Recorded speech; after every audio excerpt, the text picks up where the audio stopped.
Qui se souviennent aux études bibliques du mercredi, j'ai déjà enseigné sur ça. Le thème c'est « Est-ce qu'un chrétien peut se justifier ?» Qui a déjà suivi cet enseignement?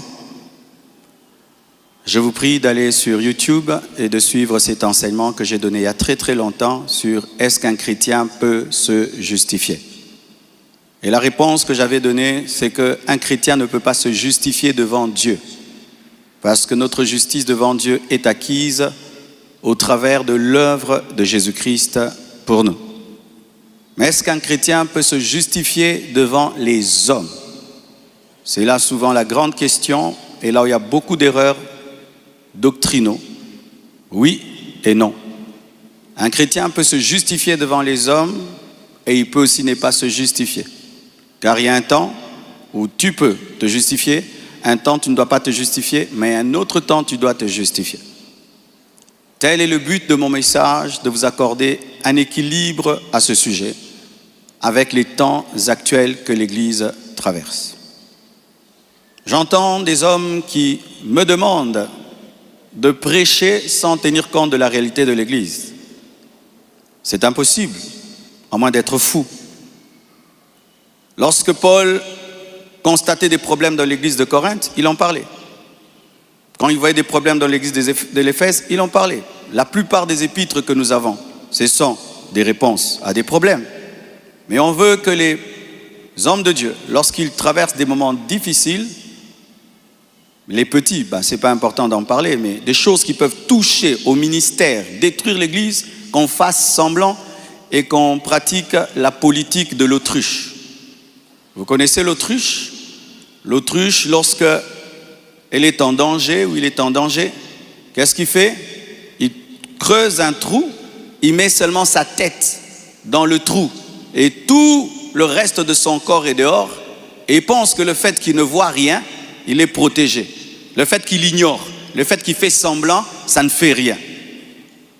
Ces mêmes personnes qui disent il faut te concentrer sur l'œuvre de Dieu. Des fois, je pose la question, c'est quoi l'œuvre de Dieu? Quand les âmes sont en train d'être perdues, c'est quoi l'œuvre de Dieu quand les âmes sont en train d'être découragées? Et on ne tient pas compte de cela. Nous, on prêche seulement, on prêche sans tenir compte qu'il y a des veines. Si tu étais en train de dormir, de prier plutôt, concentré dans la présence de Dieu, on te dit qu'il y a le feu dans ton salon alors que tu es dans ta chambre, que vas-tu faire? Tu vas dire, je suis en train de prier, je ne vais pas m'occuper du feu.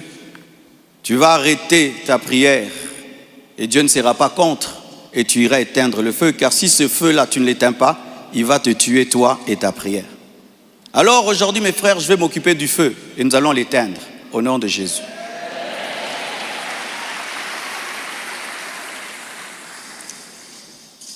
Voici le texte de ce matin. Néhémie 4, versets 15 à 17, nous sommes debout afin d'honorer la parole du Seigneur.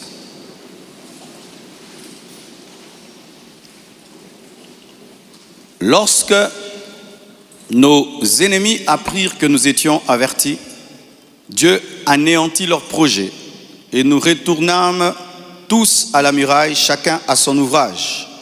Depuis ce jour, la moitié de mes serviteurs travaillaient et l'autre moitié était armée de lances, de boucliers, d'arcs et de cuirasses. Les chefs étaient derrière toute la maison de Juda. Ceux qui bâtissaient la muraille et ceux qui portaient ou changeaient les fardeaux travaillaient d'une main et tenaient une arme de l'autre. Asseyez-vous, s'il vous plaît. Ce passage nous parle de Néhémie. Néhémie est en train de construire la muraille. Et des ennemis se lèvent. Sambala, Tobija, Gershom se lèvent pour détruire sa muraille. Dans la présence de Dieu, Néhémie reçoit une sagesse. Car quand tu es dans la présence de Dieu, Dieu exerce tes mains à la guerre et au combat. Il te donne des stratégies. Pendant qu'il est dans la présence de Dieu, Dieu lui révèle qu'il ne faut pas seulement construire, mais il faut protéger et défendre la muraille. Ainsi, c'était une manière bizarre de construire. Tu vas au chantier, tu trouves les maçons en train de construire avec une pelle, avec une lance, avec une pelle, avec une épée. Ça ne se fait pas. Si tu ne connais pas la réalité de leur chantier, tu vas leur dire non. Quand on construit, il ne faut avoir que des pelles, il faut avoir seulement des bêches. Mais quand tu connais leur réalité, tu comprendras que s'ils ne protègent pas ce qu'ils sont en train de construire, ils sont en train de bâtir en vain. Nous ne sommes pas une église normale, frères et sœurs. Nous sommes comme la muraille de Néhémie. Les choses qui nous arrivent, des combats que cette église a connus, ce ministère a connu depuis que j'ai commencé à servir Dieu, mes frères, révèlent que nous ne sommes pas normaux. Et quand tu n'es pas normal, tu ne fais pas les choses comme tout le monde. Il faut bâtir et il faut protéger. Il faut bâtir et il faut protéger. Le 1er août, nous avons bâti. Le 2e, mais aujourd'hui, nous allons protéger. Nous allons utiliser l'épée. Nous allons utiliser la hache afin de protéger le travail que nous faisons. Sinon, ce travail sera détruit. Lorsque tu n'as pas connu des vrais combats dans ta vie, des combats qui peuvent détruire toute ta vie, souvent les conseils que tu donnes sont des conseils d'immatures, des orgueilleux, parce que tu oses des fois conseiller quelqu'un sans avoir connu même le 1/100e de sa douleur. C'est comme une femme qui n'a jamais accouché, mais qui va donner des conseils à une femme qui a accouché 7 fois sur comment accoucher. Il faut le dire avec beaucoup d'humilité, même si tu as étudié ça, tu n'as jamais vécu ça. J'entends des gens qui me disent, il faut te taire, il faut te taire. Mais quand ils ont des tout petits problèmes, il faut voir comment ils parlent. Il faut te taire, il faut te taire. Mais il faut voir quand seulement ils sont accusés par 3 personnes dans des réunions de département, comment ils se défendent. Aujourd'hui, j'aimerais un peu nous expliquer ces choses-là, de se taire et de parler. Néhémie a donné des armes à ses maçons pour qu'ils protègent la muraille. Et aujourd'hui, je vais vous donner des armes afin de vous défendre. Parce que des fois, quand on vous dit des choses dans la cité, vous ne savez pas parce que vous n'avez pas l'information. Je vais vous donner la vraie information et vous saurez maintenant contrecarrer les contradicteurs, car tu ne peux pas défendre une vérité que tu n'as pas. Je vais vous dire la vérité. Je n'ai pas besoin d'une émission pour cela. Dieu m'a donné la chair et une église qui peut entendre. Et si le monde entier ne me croira pas, vous croirez et vous irez dire ce qui était dit ici.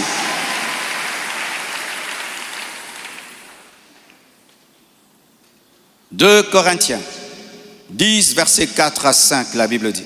« Car les armes avec lesquelles nous combattons ne sont pas charnelles, mais elles sont puissantes.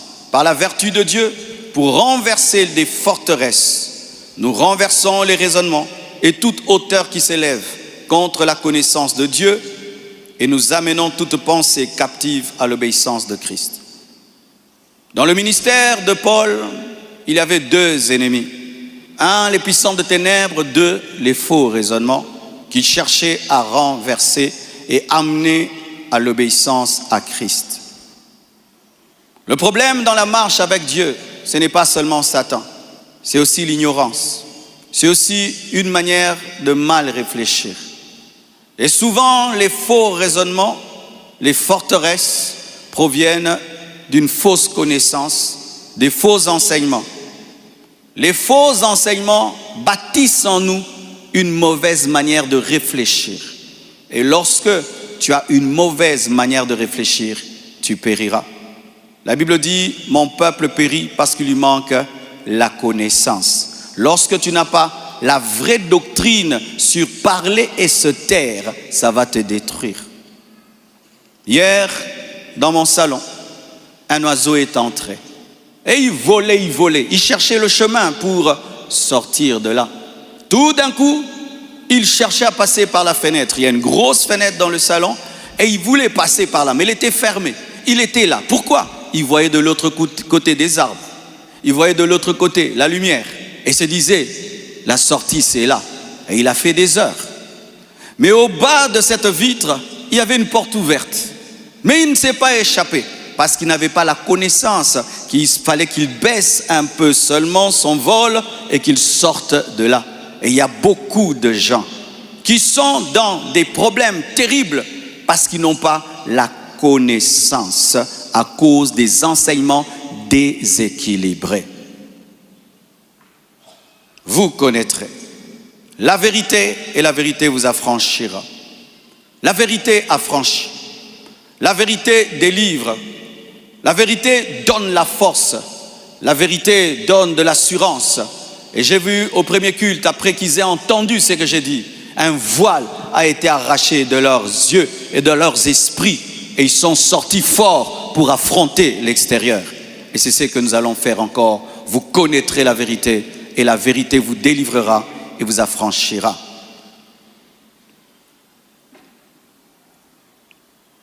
Ecclésiaste 3, verset 7, parle de notre thème. Le sage, Salomon, l'homme qui a reçu la sagesse surnaturellement, pas qu'il a étudié beaucoup, non, il a prié et Dieu lui a donné. De sorte qu'il était l'homme le plus sage du monde, de la terre. Et l'homme le plus sage du monde en son temps dit ceci, Salomon dit ceci: il y a un temps pour toutes choses, un temps pour se taire et un temps pour parler. Il n'y a pas que le temps pour parler, il y a aussi le temps de se taire. Mais il n'y a pas que le temps de se taire, il y a aussi le temps pour parler. Mais souvent l'Église n'enseigne que le temps de se taire, de se taire, de se taire, de se taire. La Bible ne dit pas qu'il n'y a que le temps de se taire. C'est la Bible. Il y a aussi le temps de parler. Et ce matin, c'est le temps de parler. Je me suis tu. Lorsqu'on parlait des sacs, des parfums et tout, Dieu m'a dit, tais-toi, ne t'en occupe pas. Ça va se régler tout seul. Mais là, il m'a dit, tu vas parler. Parce que ce n'est pas le temps de se taire, c'est le temps de parler. Mon frère, tu marches avec quelqu'un, tu es témoin qui n'a pas fait le mal. On l'arrête. Est-ce que c'est le temps de se taire? Est-ce que c'est le temps de se taire? Tu travailles avec ton ami, il est accusé dans la société d'avoir volé. Mais toi, tu étais là, tu sais qu'il n'a pas volé. Est-ce que c'est le temps de se taire? Mais pourquoi vous n'enseignez que taisez-vous, taisez-vous, taisez-vous? D'ailleurs, lorsque tu ne parles pas et tu es témoin de sa bonté, c'est toi qui es coupable. Vous tous qui me connaissez et qui ne parlez pas, vous êtes des coupables. Vous tous qui connaissez comment je marche avec Dieu, comment j'ai aimé mon épouse, comment je crains Dieu et je l'aime de tout mon cœur, mais vous ne parlez pas, c'est vous qui êtes des coupables. C'est vous les coupables. Ton enfant revient à la maison à 16h et puis on dit qu'il a tué quelqu'un à 18h. Toi, tu as la preuve que depuis 16h, il était là. Que vas-tu dire devant le juge? Je vais me taire, Dieu va combattre pour mon enfant. Tu vas prouver que ton enfant était à 16h. Mais quand il s'agit des hommes de Dieu, taisez-vous, taisez-vous. Mais si vous voulez qu'on se taise, vous parlez qu'on était déjà à la maison à 16h. Ce n'est pas de votre faute. Ça a toujours été enseigné comme ça. C'est le conseil qu'on lance à quiconque est calomnié, à quiconque est attaqué publiquement, parce qu'on n'a que ça. Mais on ne fonde pas une doctrine sur un verset. Il y a un temps pour se taire et un temps pour parler. J'aime ce verset. Souvent, c'est une contradiction quand tu es un nouveau lecteur de la Bible que tu ne comprendras pas. Mais quand tu grandis, c'est tellement beau, cette contradiction qui n'est pas une contradiction. Proverbe 26, versets 4 à 5. Proverbe 26, 4 à 5. Ne réponds pas à l'insensé selon sa folie, de peur que tu ne lui ressembles toi-même. L'autre passage. Réponds à l'insensé selon sa folie, afin qu'il ne se regarde pas comme sage.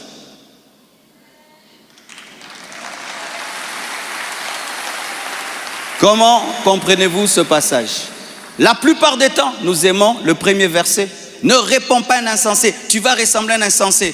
Quand tu as des beaux habits, on ne se bat pas avec celui qui est ça. Quand tu es un fou, on ne se bat pas avec un fou.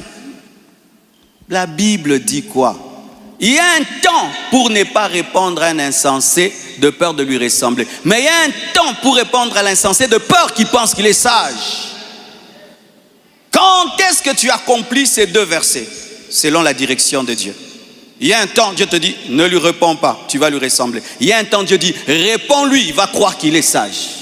Et moi aujourd'hui, c'est le deuxième verset. Je vais répondre à l'insensé de peur qu'il pense qu'il est sage. La Bible. Et je ne change pas la doctrine. Non, j'ai toujours enseigné ça. Sinon, tous ces frères et sœurs qui sont des avocats pêchent parce qu'ils empêchent les gens de se taire. Vous qui êtes des avocats et qui dites aux gens, tais-toi, Dieu va combattre pour toi. Pourquoi maintenant vous combattez pour les innocents? Laissez aussi que Dieu combatte pour eux. Vous allez encore couper cette prédication pour dire que non, Marcellus est contre les avocats. Est-ce que moi je peux être contre les avocats? Moi j'ai des avocats. Frères et sœurs, nous connaissons Paul, n'est-ce pas? Il est le modèle de nous tous. Miracle, prodige, enseignant. Paul a écrit le 3/4 de la Bible. Paul, on mettait des habits sur son corps, on va avec, les gens sont guéris. Mais Paul, un jour, il a des problèmes, il est arrêté. Dans Acte 26, versets 1 à 29, il est arrêté. Voyons voir s'il s'est justifié ou il a dit que l'Éternel combattra pour lui, il ne va pas parler.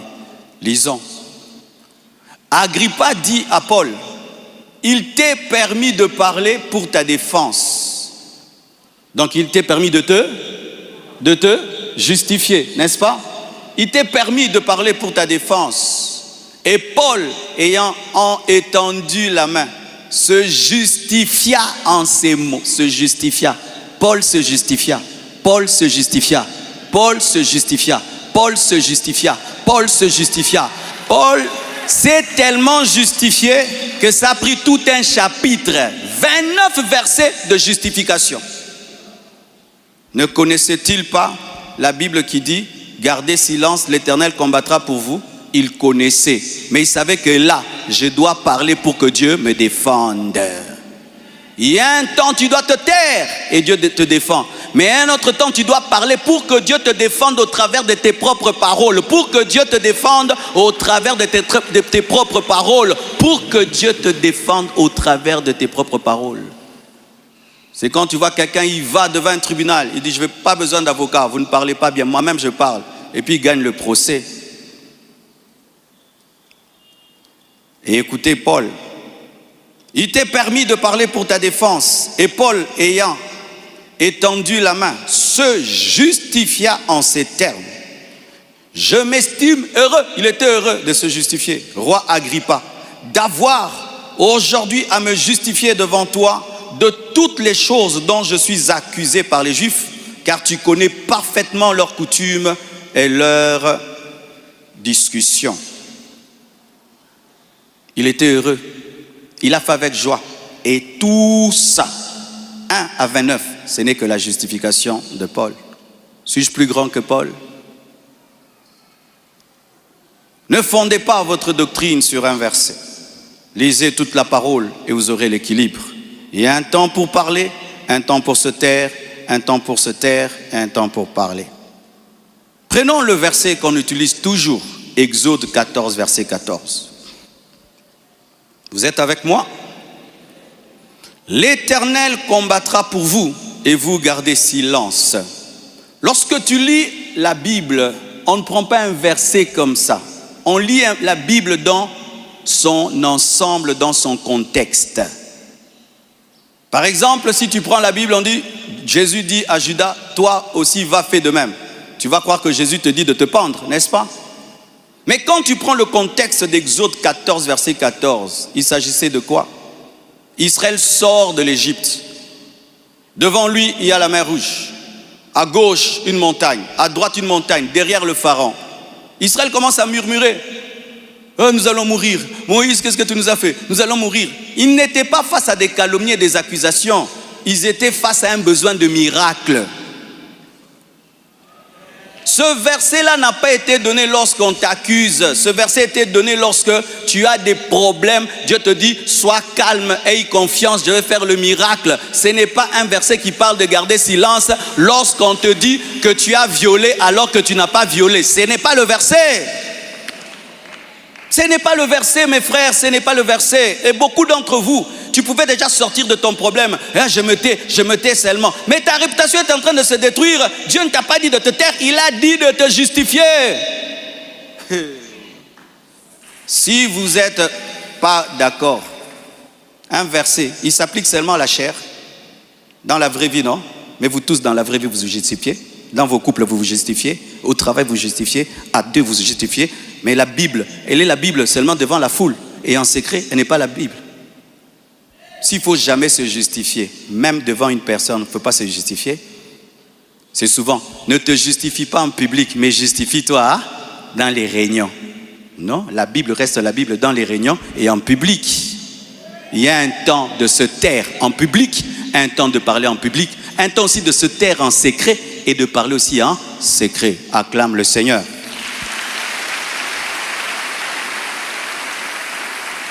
Lorsque tu lis un verset et tu veux comprendre sa profondeur, va aussi dans d'autres versions. Dans d'autres versions, Exode 14 de la Bible dit ceci: le Seigneur va combattre à votre place et vous, vous n'aurez rien à faire. C'est ça l'interprétation. Quand on dit garde silence, c'est-à-dire vous ne ferez rien. Ce n'est pas vous ne parlerez pas, vous ne ferez rien. Dieu dit à Israël, dans ce combat, vous ne ferez rien. Et ils n'ont rien fait. Moïse a seulement élevé le bâton. La mer Rouge s'est ouverte. Dieu a commencé à tuer les Égyptiens quand ils sont entrés dans l'eau. Ils n'ont rien fait. Mais est-ce que toutes les batailles des Juifs, ils ne faisaient rien? Je vous pose la question. Est-ce que toutes les batailles d'Israël, Israël ne faisait rien? Parce que Dieu, pour la mer Rouge, a tout fait. Ils avaient besoin que David lance la pierre pour tuer Goliath. La pierre n'est pas sortie d'elle-même de la main de David. Il l'a lancée. Il y a un temps où Dieu fait tout, mais un temps Dieu fait avec toi. Tu deviens co-ouvrier. Il passe par toi. Dieu va le faire, pas toujours. Dieu t'a habillé ce matin. Dieu a démarré ta voiture ce matin. Dieu t'a nourri ce matin. Tu l'as fait toi-même, hein? Tu as péché. Mais pourquoi? Quand tu es face à des accusations, tu penses que Dieu fera tout pour toi, alors que tu as des arguments à présenter pour détruire les fausses accusations. Sinon, on n'aura pas des grands avocats. On n'aura pas des grands hommes qui défendent les gens. Au nom de Dieu, parlera pour vous. Pensez-vous que Kim est un pécheur qui défend beaucoup de gens? Il y a des gens qui ont failli être en prison. Kim est allé défendre une maman de cette église, a prouvé qu'elle n'avait pas volé. La maman est libre là. Est-ce qu'on a dit, Dieu, tu vas défendre la maman? Dieu a défendu la maman au travers de Kim qui est l'avocat. Eh oui, acclamons les avocats. Non, Jésus est mon avocat, je n'ai pas besoin d'avocat. Ah bon? Frères et sœurs, prier n'empêche pas d'être intelligent. Amen. Hein? La même Bible qui dit, le Seigneur va combattre à votre place et vous n'aurez rien à faire. La même Bible revient dans Néhémie 4, verset 14. Elle dit ceci, Néhémie 4, verset 14. Je regardais et m'étant levé, je dis aux grands, aux magistrats et au reste du peuple, ne les craignez pas. Souvenez-vous du Seigneur, grand et redoutable, et combattez pour vos frères. Et combattez pour vos frères. Là-bas on dit ne combattez pas, ici on dit combattez. Pourquoi? Il y a un temps, tu ne fais rien, Dieu fait tout. Il y a un temps, tu dois t'armer, tu dois parler, tu dois te battre, tu dois travailler, tu dois étudier. Il y a un temps où Dieu fait tout, un temps toi-même, tu dois le faire pour que Dieu le fasse. Combattez pour vos frères, pour vos fils et pour vos filles, pour vos femmes et pour vos maisons. Dieu dit combattez, combattez vous-même. Frères et sœurs, Pourquoi aujourd'hui notre pays n'a pas une forte armée? Ce sont ces enseignements-là. On vous attaque, on vous combat. Vous êtes seulement dans les églises. Vous priez, vous priez. Les Juifs qui nous ont donné la Bible ont une armée. Ils vont en guerre. Quand l'Iran les a attaqués, ils ont envoyé aussi les bombes. La guerre est finie. Les Américains qui sont venus faire des croisades ici, ils ont la plus grande armée du monde. Prier, avoir la Bible ne les a pas empêchés d'avoir une grande armée. Mais nous, prier nous a empêchés d'avoir une grande armée. Est-ce que parmi vous, il y a même quelqu'un qui rêve d'être un grand général d'armée? Non, c'est un péché. Mais quand on a des problèmes, qui on appelle? Mon général, mon général. Laissons les généraux tranquilles. Oui, nous tous ici, quand tu as un frère qui est général et qu'on t'arrête, tu appelles qui? Frères et sœurs, si la Bible devient une faiblesse, donc on ne comprend plus la parole de Dieu. Et aujourd'hui, j'aimerais un peu clarifier certaines choses. Comme je vous ai dit, il y a des choses qui ont commencé depuis le mois de juin et le Seigneur m'avait dit de me taire parce que ça allait finir tout seul. Et j'ai vu comment c'est fini tout seul. Mais il y a d'autres niveaux d'attaque. Dieu m'a dit là, tu vas parler. Soyez en paix. Dieu m'a donné la sagesse de parler maintenant. Soyez en paix, respirez.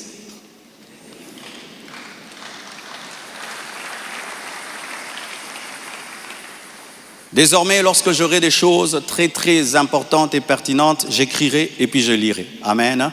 Comme ça, je reste vraiment dans ce que je devais dire et ce que Dieu m'a demandé de dire. Shalom bien-aimé. Et j'aimerais que ça passe en ligne. Comme le combat est sur Internet, la réponse est sur Internet également.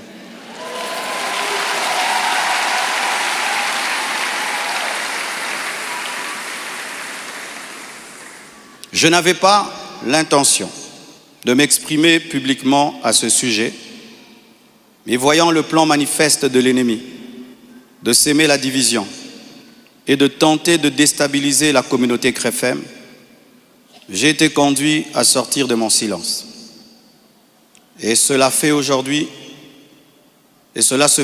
dans toutes les extensions compassion dans le monde. Les pasteurs vont parler en résumé ce que je suis en train de dire ici, car les fidèles ont besoin de réponses. S'il ne s'agissait que de moi, j'aurais gardé le silence, car de telles choses me sont souvent arrivées. Mais puisque l'honneur de l'Église et la paix de plusieurs sont en jeu, je dois parler, car il y a un temps pour se taire, un temps pour parler. Suite au décès de mon épouse Blanche, j'avais pris l'initiative de faire construire une maison pour ma belle-mère en mémoire de sa fille. Et c'était ça le plan, d'ailleurs, je ne sais pas s'il y a les photos, c'était ça le plan de cette maison R+1. Par amour pour elle, par amour pour sa fille, en mémoire d'elle. Sur la parcelle, ma parcelle qui est à Bibois, 10 mètres sur 30 que j'allais lui donner. 10 mètres, 15 mètres sur 30, ou 10 mètres sur 30, j'ai oublié. Alors, lorsque j'ai décidé de le faire, le projet était déjà en cours avec son fils et un architecte, d'ailleurs celui qui est en train de nous construire ici. J'ai décidé d'en informer également la branche paternelle de la famille, pour des raisons de transparence. C'est alors que l'on m'a demandé de donner la même chose en espèces pour la famille paternelle, ça veut dire l'argent que je vais dépenser pour construire cette maison pour la maman, que je donne aussi la même somme du côté du papa. J'ai expliqué que je ne pouvais donner que 250 000 $ pour l'ensemble des deux familles, considérant que je n'ai qu'une seule belle famille et qu'il leur revenait de se répartir cela entre eux. Mais à ma grande surprise, on m'a dit que la maison était considérée comme un cadeau que Blanche avait promis un jour et qu'elle ne comptait pas donc dans l'héritage. Ils exigeaient donc une somme supplémentaire pour atteindre un total de 800 000 $. Par ailleurs, certains membres de leur famille ont contesté ma désignation légale comme liquidateur de mes propres biens, réclamant que ce rôle soit attribué à ma belle-mère. Ce que j'ai catégoriquement refusé, car cela ne respecte ni le droit ni l'équilibre. Comment je peux être vivant et c'est quelqu'un d'autre qui va liquider mes biens? Ils m'ont également reproché d'avoir exprimé pendant le deuil ma volonté de ne plus me remarier, une déclaration faite sous le choc et la douleur, car lorsqu'on pleure, on dit des choses, en prétendant que j'avais menti parce que j'ai finalement choisi de reconstruire ma vie. L'un d'eux m'a même dit que je devais rester veuf jusqu'à ce qu'ils reçoivent leur héritage. 2 réunions ont eu lieu entre moi et une partie de ma belle famille. Malheureusement, aucun accord n'a pu être trouvé. Ils m'ont officiellement réclamé 800 000 $ au travers de mes avocats, tandis que j'avais proposé 250 000 $ à l'amiable, par amour, par respect et pour honorer la mémoire de Blanche. Cela alors même que dans ma famille Tounassi, les biens sont toujours laissés à 100% aux orphelins, car cela est notre coutume, nous ne dérangeons jamais les veuves ni les veufs, tout est donné aux orphelins. Suite à cette impasse, nous avons lancé un inventaire légal de mes biens, conformément au code de la famille en RDC, dans le cadre d'un régime de communauté de biens avec 4 héritiers. À ce jour, leur part est estimée à moins de 150 000 $, car certains biens que nous avons, certains ont été mis totalement au nom des enfants, et nous, on n'est que des représentants, mais ce n'est pas à nous. Et d'autres biens ont été donnés à l'orphelinat. On a vendu notre parcelle de Limété à l'orphelinat à un prix cadeau. Donc, c'est 150 000 $, donc inférieur à ce que j'avais volontairement proposé. Les calculs d'ailleurs sont en cours jusqu'à aujourd'hui parce qu'ils considèrent que ce n'est pas le bon chiffre. Mais alors que les discussions entre avocats étaient en cours et que j'étais en voyage, certains ont choisi la voie de la diffamation publique. Leur objectif, me nuire personnellement et anéantir le ministère. Ils me l'ont dit clairement, que nous allons détruire ton ministère, nous allons détruire ta réputation, nous allons détruire l'Église. Récemment, un numéro anonyme d'Afrique du Sud m'a confirmé ce plan. La personne a affirmé détenir plusieurs enregistrements vocaux dans lesquels Blanche était en train de se confier à sa maman. Et un jour, je parlerai de tout ça, mais pas maintenant. J'en parlerai dans 1 mois, 6 mois. Un jour, je parlerai de tout ça. Ces paroles arrachées de leur contexte et de leur timing, me faisant passer pour un mauvais mari, notre couple pour un couple détruit, alors que la plupart d'entre vous ici, vous savez combien nous nous aimions, mais dans chaque couple, il y a des temps, des fois, des petites frictions, comme dans tous vos couples. Et en 18 ans, jamais nous n'avons parlé de divorce, je ne l'ai jamais frappé, je ne l'ai jamais insulté, je ne l'ai jamais tapé. Après 18 ans de mariage, je lui ai redemandé en mariage. Je suis allé prêcher dans l'église de mon fils Olivier, au Botswana. Tout ce qu'il m'a donné pour me bénir, je lui ai acheté une bague en diamant et je lui ai redemandé en mariage. Elle avait même témoigné dans une émission ici. Quand vous voyez ces dernières vidéos, cette femme était heureuse, était épanouie.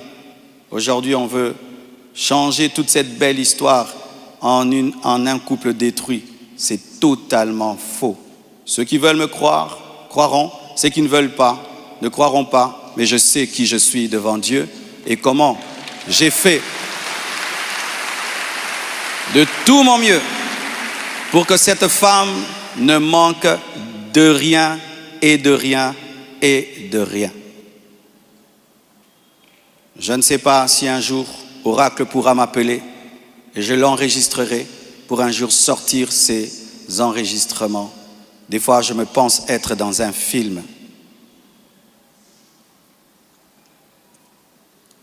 Il m'a aussi été reproché faussement qu'Esther venait déjà à Kinshasa du vivant de Blanche, ce qui est faux.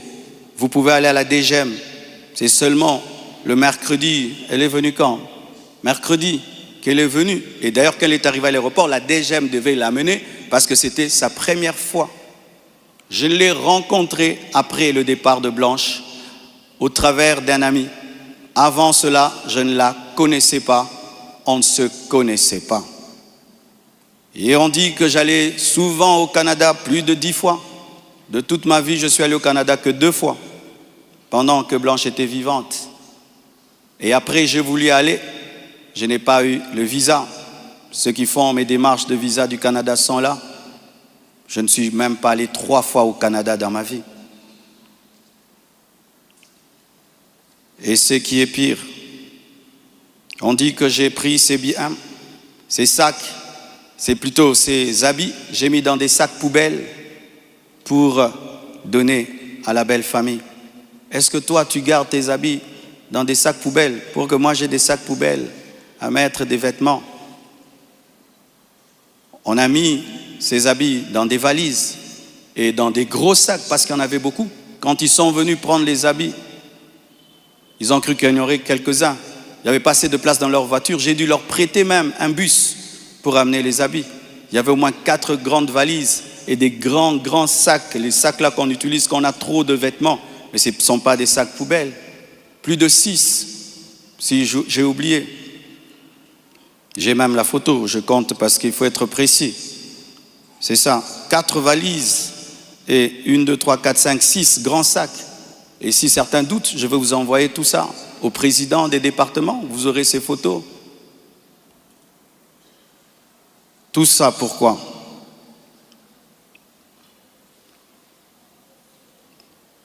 Et ce qui est terrible, on m'accuse même de l'avoir tuée, alors qu'elle est décédée d'une crise cardiaque à l'hôpital, suite à une opération. Et ils m'ont posé la question, elle est morte de quoi? Je leur ai dit, on l'a opérée, elle n'a pas supporté l'opération. Le même jour, quand je suis arrivé avec son corps, après encore, la famille paternelle me pose les mêmes questions devant 10 personnes, 15 personnes, j'ai expliqué. Ils savent de quoi elle est morte. Et aujourd'hui au Congo, si tu deviens grand, donc tu tues les gens. Quiconque meurt à côté de toi, c'est toi qui le tues. Le jour que Dieu t'élèvera, tu comprendras ça. Tu dois prier que tout le monde vive 90 ans. Si les gens commencent à mourir, c'est toi qui les tues. Comment peux-je tuer la mère de mes enfants? Priver Tabiri de sa maman? Comment?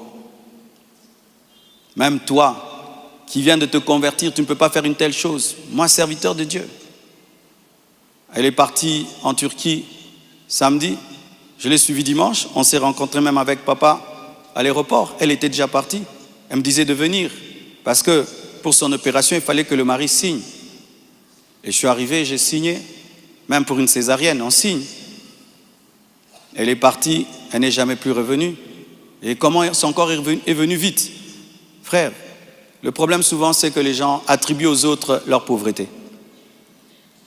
Lorsqu'il n'y a pas les moyens, quelqu'un peut mourir lundi pour que le corps vienne. On prend 2 semaines de cotisation. Mais quand Dieu t'a béni et tu as des relations, et même le médecin est touché par ce qui t'est arrivé, c'est ce médecin qui a tout fait. Je dis, je ne peux pas dormir dans votre pays, je ne peux pas rester, je ne peux pas supporter. Je dois partir demain. Mes enfants ne peuvent pas rester en train de pleurer dans ce pays. Il a dit, qu'est-ce que tu veux que je fasse? J'ai dit, fais tout que je rentre. Il a tout fait et on est venu.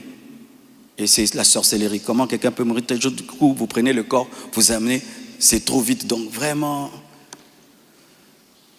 c'est terrible, terrible. Vraiment le niveau de raisonnement que les Congolais nous avons atteint, vraiment. Vraiment que les écoles recommencent, je ne sais pas, vraiment. C'est terrible. Des fois, je me dis, tous les derniers de la classe qu'on ne voyait plus, ils sont remplis maintenant, là-bas.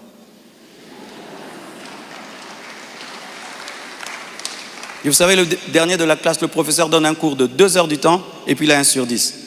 Le premier de la classe, il comprend, tu l'as 10 sur 10. Tu te dis, comment tu ne comprenais pas? C'est ça, maintenant on a des cerveaux des derniers de la classe en RDC. Dis à ton voisin, même ce que tu es en train de comprendre ce que le pasteur dit. Il faut vérifier. Hein? Peut-être tu es un dernier de la classe à côté de toi.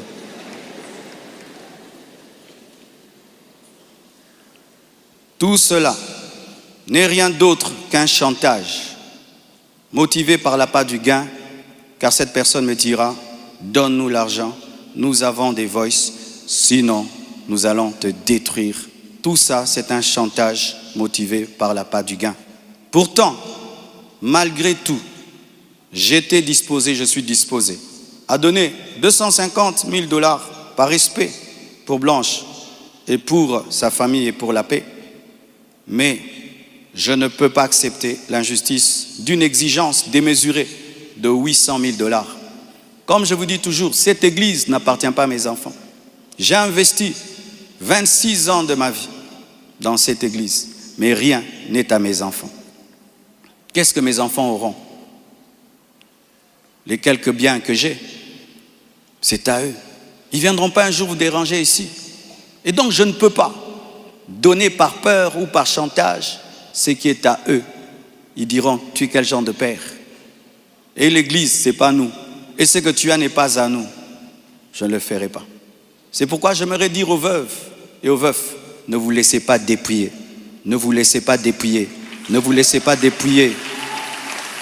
Ce que je prêche, je le vis. Mon combat, c'est que je vis ma prédication, mon message. Mon combat, c'est le message de la sainteté qui dérange. Mon combat, c'est que une fois, j'ai vu l'esprit du léopard et il m'a dit, tu veux me combattre? Ce pays est tenu par un esprit de léopard, un esprit méchant. Regardez comment nous sommes devenus méchants. Regardez comment nous sommes devenus méchants, mes frères. Cette méchanceté démoniaque satanique.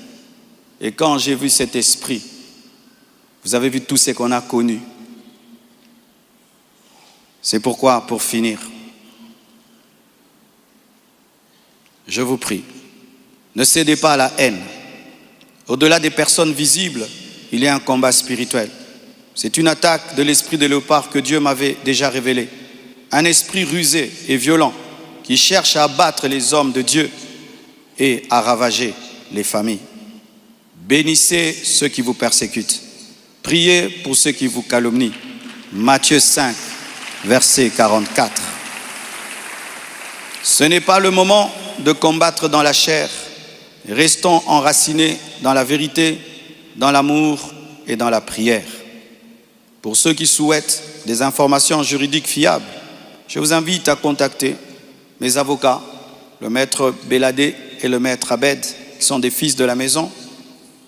Et sachez que toute chose concourt au bien de ceux qui aiment Dieu. Romains 8, verset 28. Et je rends grâce à Dieu pour toutes mes épreuves et tous mes combats. Je suis l'un des hommes de Dieu aujourd'hui les plus persécutés dans ma génération. Quand je regarde mes amis, mes pères, des fois je me dis, Satan vous a oublié ou quoi? Mais je rends grâce. Ça fait de nous une église 4x4. Les gens sont étonnés.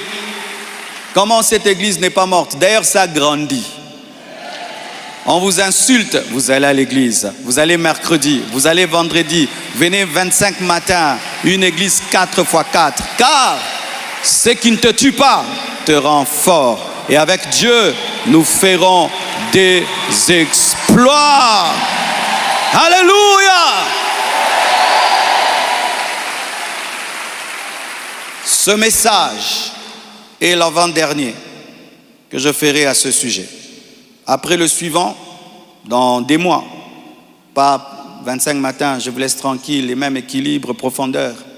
Après, une seule chose après. Et puis, on n'en parlera plus. Ceux qui voudront croire, croiront. Mais sachez que moi et vous, nous devons continuer à bâtir comme Néhémie, une main à l'œuvre et l'autre sur l'épée. À bon entendeur, salut, que Dieu vous bénisse abondamment.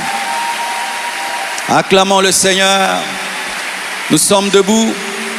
Nous allons bénir tous ceux qui veulent la destruction de cette église. Nous allons bénir tous ceux qui nous maudissent. Nous allons bénir tous ceux qui travaillent, que cette œuvre sèche. Nous allons les bénir et prier pour eux. Prions au nom de Jésus. Zamba bikama tikalolana efungama Zamba bikama mimonisa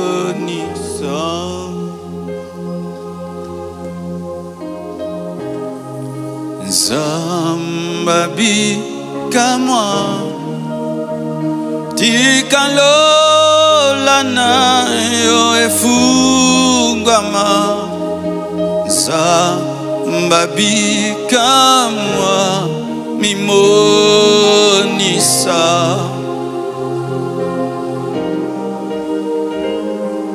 Zamba bikama tikalolana efungama Zamba bikama mimonis. Détruisons maintenant les plans du diable, paralysons l'esprit du léopard, paralysons les puissants des ténèbres qui cherchent à détruire cette œuvre. Prions, prions, tiens-toi debout, prie, tiens-toi debout, prie, détruis, anéantis, prions au nom de Jésus.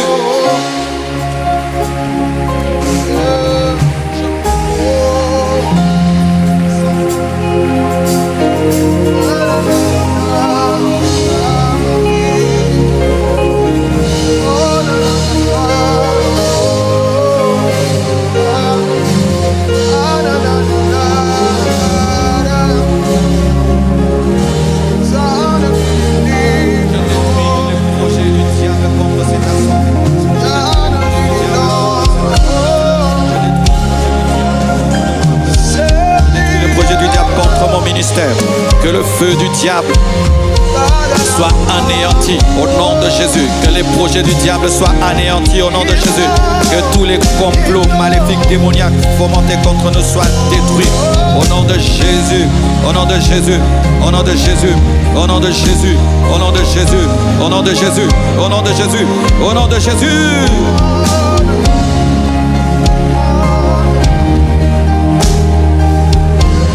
Je bénis mes ennemis, je bénis mes ennemis, je pardonne, je bénis et je pardonne, je bénis et je pardonne, je bénis et je pardonne. Je refuse la haine, je refuse la rancune, au nom de Jésus. La brossa camarebosha, libra mamayota, iribosha andalabakoi, zebrego sayam, parezeke marabakosia marabasia bakashaya, isandalabakere, yabarabasondo, lobrozinda labakaya, indalabroya shandalaba, indalabakorobosondo. Au nom de Jésus. Père éternel, Dieu de gloire, nous détruisons les plans maléfiques contre cette assemblée au nom de Jésus. Nous détruisons les plans sorcellerie contre cette assemblée au nom de Jésus. Nous anéantissons tous les pièges du diable contre cette assemblée au nom de Jésus. Nous proclamons la percée. Nous proclamons la nouvelle saison. Nous proclamons la bénédiction. Rien ne va nous arrêter. Rien ne va nous stopper. Au nom de Jésus-Christ. Lève tes mains. Nous bénissons nos ennemis. Nous prions pour leur conversion. Nous prions pour leur repentance. Que Dieu les rencontre comme il a rencontré Paul. Paul qui persécutait l'église, Paul qui combattait l'église, qui soit touché par la puissance de Dieu et qui puisse se repentir et qui puisse devenir des serviteurs de Dieu. J'annonce que parmi ces TikTokers, il y aura des pasteurs, il y aura des mamans pasteurs, il y aura des prophétesses, il y aura des prophètes, que la puissance de Dieu les touche et qu'ils viennent un jour ici se repentir et témoigner que la main de Dieu les touche. Je prie pour leur conversion, je prie pour leur transformation, que le Dieu qui a parlé à Paul puisse les parler, celui qui l'a arrêté sur le chemin de Damas les arrête et puisse leur dire: tu ne peux marcher sur les aiguillons. Au nom de Jésus, je détruis toute parole de mort au nom de Jésus. Je détruis toute parole d'imprécation au nom de Jésus. Je détruis toute parole de malédiction au nom de Jésus. J'annonce la bénédiction, la vie, la paix, la joie. Que tout voile quitte tes yeux, que la tristesse quitte ton âme. Soyez libre, soyez heureux, servez Dieu, persévérez, allez de l'avant au nom de Jésus. Amen.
Nous allons offrir à notre Dieu et nous allons le faire avec des cantiques, des chants d'allégresse. Tu vas célébrer Dieu, louer, chanter pendant que nous donnons. Nous avons 3 services à accomplir ce matin. Nous venons premièrement avec nos offrandes extraordinaires et nous bénissons avec nos collectes pour la construction. Nous allons revenir avec nos dîmes et bénir ce message d'édification. Et nous allons revenir finalement avec nos enveloppes pour ceux qui ont souscrit dans Apporte ta pierre. Tenons-nous debout. J'aimerais qu'on chante, qu'on célèbre pendant qu'on apporte nos offrandes, pendant qu'on apporte nos collectes. Avance et chantons. Son nom est Jésus, je veux chanter et louer. Peu importe ce que je vis, le ressuscité vit en moi. Come on, everybody say, je vais chanter, je vais chanter. Oui, gloire.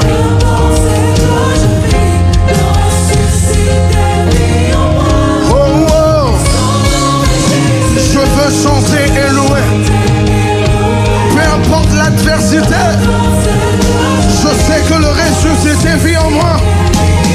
Son nom, je suis l'élite, je suis victorieux, je suis né pour influencer.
avançons à présent avec nos dîmes et nous bénissons ce message édifiant.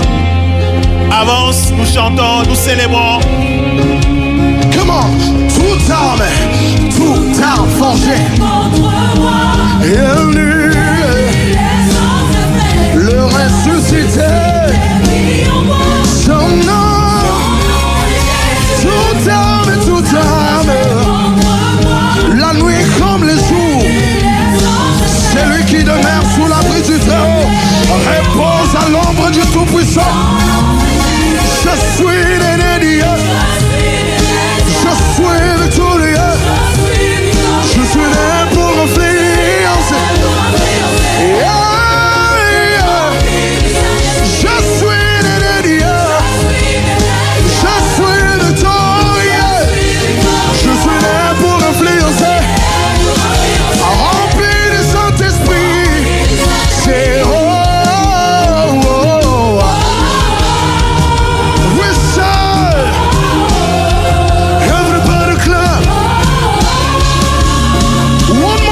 say, whoa, whoa, whoa. We say, come on, declare, everybody say, je suis un conquérant. Je suis un conquérant. Je suis un conquérant. Je suis un conquérant.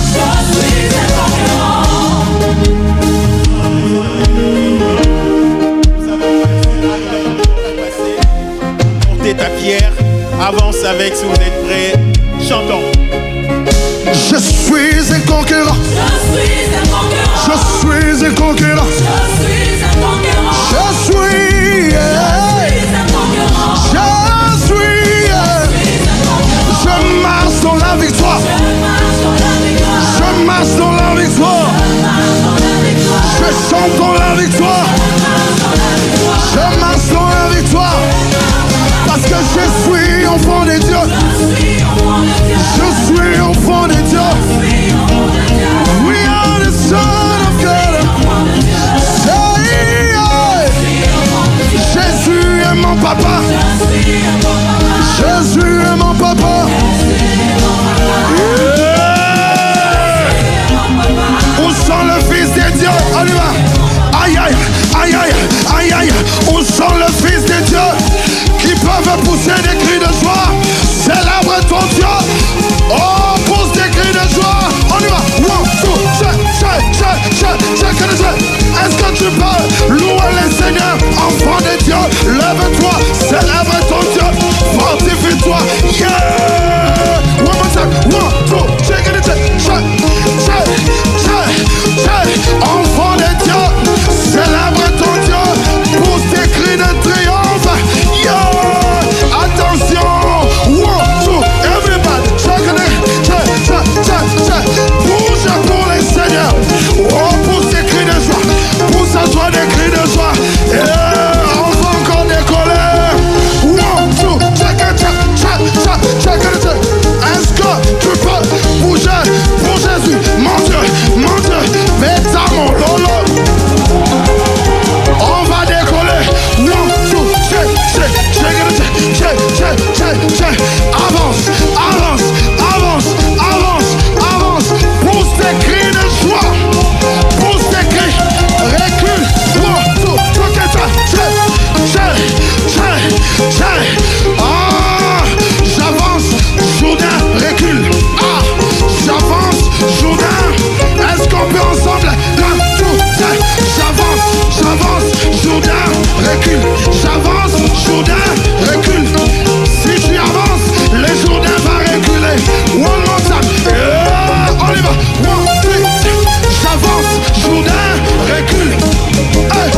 maintenant, nous prions avec les hommes de Dieu, prière d'avancée.